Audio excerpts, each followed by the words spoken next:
My name's Nichola, I'm 26, nearly 27.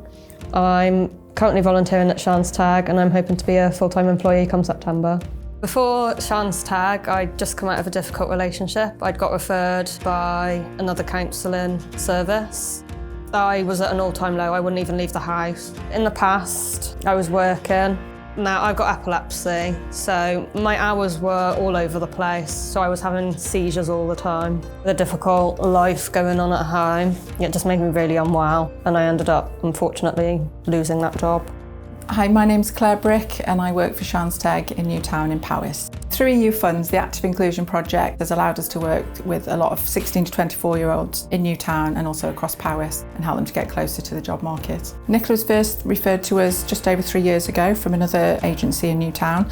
She was having help from them with her mental health issues at the time, but felt she needed more support with confidence, motivation and moving forward with a career path really, and what training and skills she would need to get there.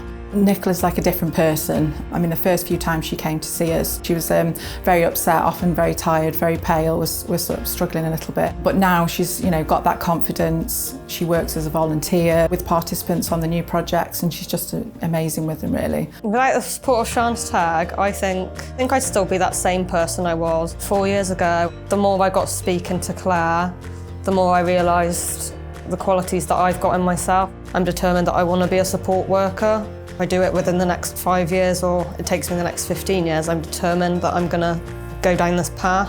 Definitely we would recommend other agencies to apply. We are now about to begin our third active inclusion project. Go for it, especially I know in Powys here, there are very few active inclusion projects. I think there's ourselves and one other, and there is a great need. There's a lot of 16 to 24-year-olds, 25 plus that need that kind of help and support, especially now during these difficult times.